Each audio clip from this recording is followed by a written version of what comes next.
Hi there, and welcome to Let's Talk. Please understand that Let's Talk is a show about my own personal experiences, and all the advice that I offer is from my own personal life. I'm not a trained professional, I have no qualifications in the psychology field. If you do need mental health help, please reach out to your local GP or any of the wonderful mental health services in your area. Thank you, and good luck in your battle.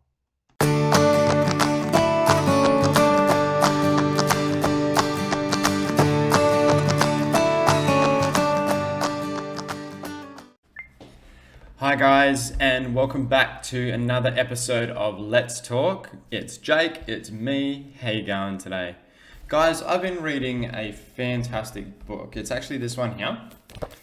It's called the Self-Care Handbook. It's by Gil Hassan, and guys, it is amazing.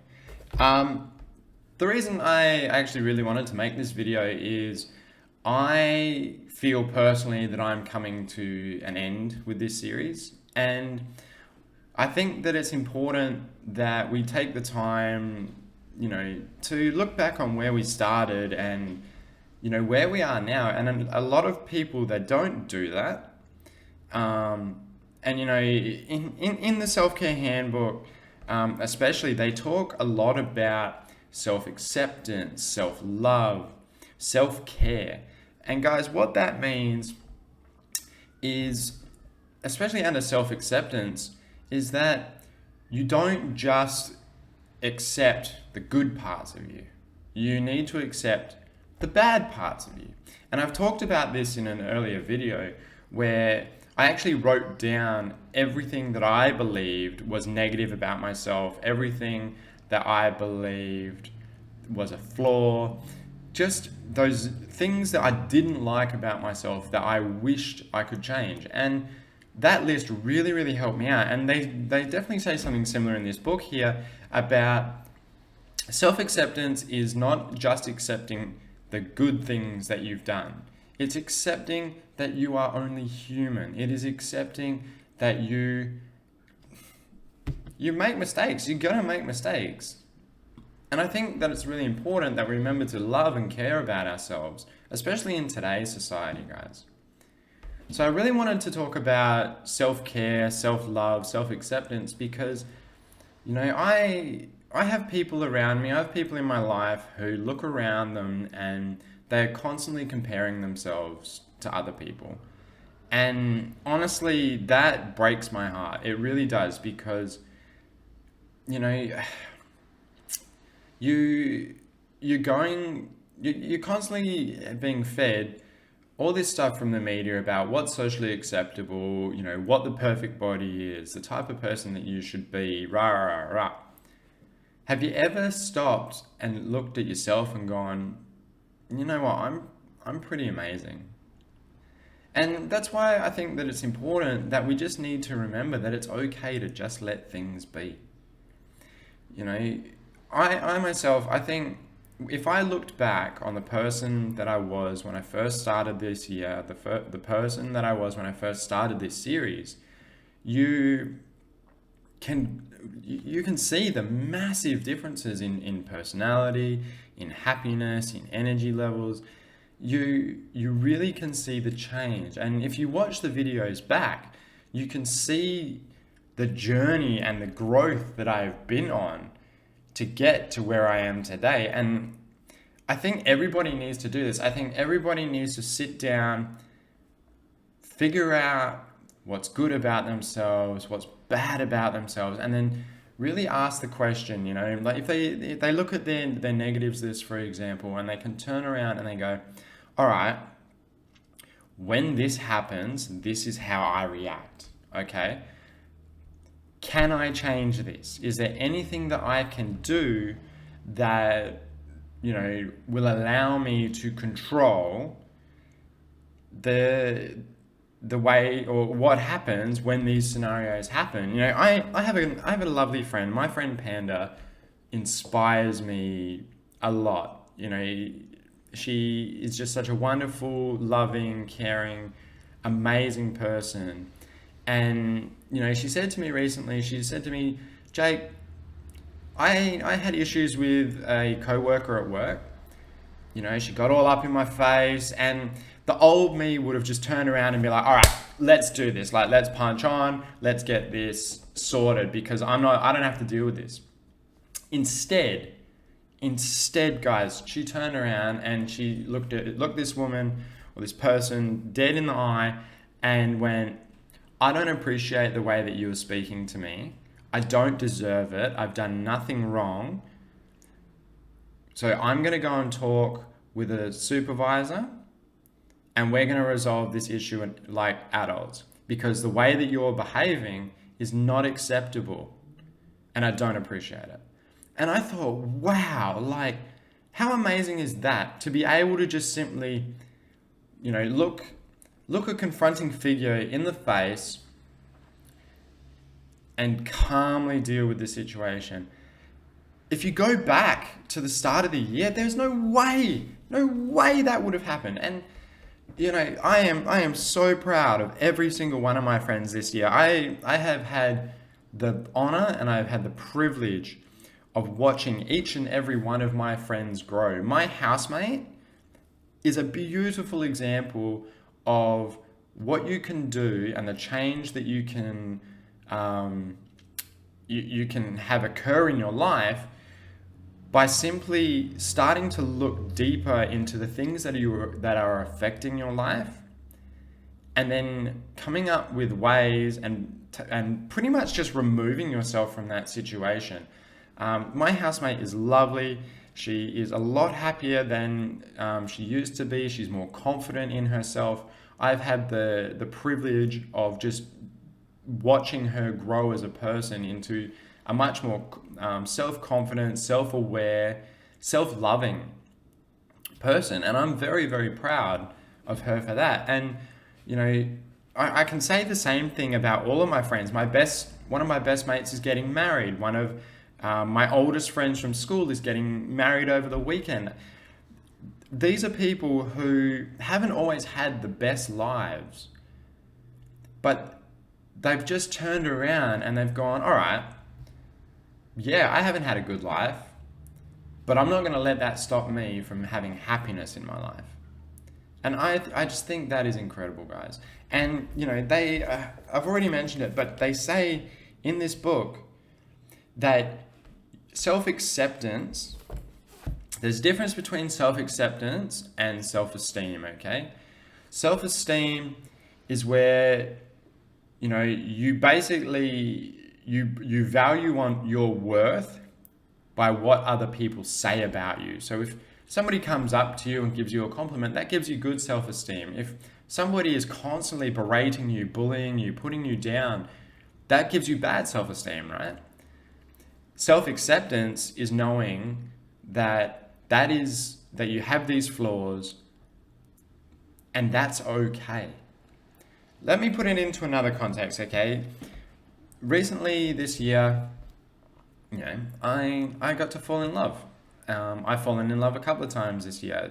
An emotion that I honestly didn't think I was going to be able to feel again. And, you know, one of these people has turned around and said, look, I think you're fantastic. I think you're amazing. But you are too full on. You are too much. You are too intense. And initially, that really hurt me. But then lately, I've started to wonder why that hurt me. And I realized that what it did is it dealt a blow to my self-esteem. But it didn't deal a blow to my self-acceptance. And I know now, and I understand now, that, you know, being intense, being full on, being real, you know, that's part of who I am. And I'm not going to change that for anybody. Because when I love hard. When I care about somebody, I give them my all. I will do anything for my friends and family, you know. So all of a sudden, that damage that was done to my self-esteem is gone. There's nothing that they can do. There's nothing that they can say. Because at the end of the day, the fact that I'm full on, that I'm intense, that I, might be too much for them, that's a them problem. That's not a me problem. And I'm finding, and I'm loving it so much this year, I'm finding that so many of my friends and so many of the wonderful people in my life are starting to realize this about themselves as well. That it doesn't matter what anybody else thinks about them. It doesn't matter, what their partners think about them, what their friends think about them, what Joe Blow in the street thinks about them. Because they love themselves for everything that they are. And yeah, I've got friends who are like, I want to lose weight, I want to get fitter, I want to master a skill. And that's great. And a lot of people are going, people are, they're just doing this because it's what's accepted by society, but it's not. If you know these people, you know that they are doing these things for themselves because they love themselves, because they are taking care of themselves, because they want better for themselves, not because society demands it, but because they looked in the mirror and went, all right, this is who I am right now. But I can change this. I want better for myself. But at the same time, I love myself. I have so many wonderful friends that I could just rant and rave about who, they initially they didn't like themselves, and then they turn around and go, but why? And they start challenging it. And I think that's really important as well, to challenge these negative thoughts. And in the book that I've been reading, they actually talk about giving that negative critic a name. Because the minute you give something a name, it takes away a little bit of its power. And all of a sudden you go, well, okay, I've had that negative thought, but that's not what I think about myself. That's what Billy, John, Bob, whatever the hell they've, named this little demon in their head is saying about them. So, and then all of a sudden it's like a weight just lifts off your shoulders, guys. And I'm so proud of these people for that. And these are techniques that I have been learning myself, nearly having completed 12 months of therapy. And the change and the growth rate is just phenomenal, guys. I highly, highly recommend dipping your toe into the self-care pool. I highly recommend, as I've said in previous videos, seeking professional help. Everybody seems to think that 2020 has been the worst possible year. When I look around, I see people who have adapted to this situation. I look around and I see people who have gone, all right, I got a little bit of extra time on my hands. Let's master a skill. Let's get fit. Let's work on myself. Hell, I was one of those people. At the start of the year, I was the worst possible version of myself. I was the type of person that nobody wanted to be around. And yeah, I have my days where I'm a lowly, I'm miserable, I'm upset, I'm confused, I'm emotional. But it doesn't matter. Because I have spent the whole year working on myself, to building myself up to be the best possible version of myself that I can be. I have made mistake after mistake after mistake. I've apologized to so many people, and at the end of the day, I've done everything that I can to be the best possible version of myself, and I'm happy within myself. You can't get any better than that, guys. You really can't, I really don't know what to say from here, to be completely honest, because I could just go on and on and on, but you'd get bored of watching me try and string a sentence together. But my point is this, guys. In order to love another, you need to love yourself first. You are responsible for your own happiness. You are responsible for your own motivation. You are responsible for everything in your life. And the only way that you are going to achieve your goals, to get to where you want to be, is to stop making excuses, get that fire raging in your belly, and go, all right, I'm going to seize the day. What am I going to get done today? What a wonderful world we live in. All right, guys. That book again is the Self-Care Handbook. It's by Gil Hassan. You can buy it from like Collins Booksellers here in Bunbury. You can probably order it online. It's around about $30. If you don't have time to read, grab yourself the ebook. You can download that online. It's pretty much the same price as the book. Pop that on your phone, have a listen, because it's amazing, guys. It's one of those books that I've picked up this year that has really changed my life. And yeah, combine that with everything else that I seem to be doing in my life at the moment. Despite the bad days, I'm as happy as Larry. All right, guys, I hope that's helped. I'd love to hear any of your stories, so make sure to comment down below. Let me know what you think. Let me know even if you just enjoyed the video. Yeah, that's all from me today. Have a fantastic week. Take care of yourselves, and I'll see you in the next one. Hey guys, I hope you liked that video. For more cool content, make sure to go and check out my channel. Hit like and subscribe down below. Leave some comments if you feel like it, and I'll see you in the next one. Be nice and work hard.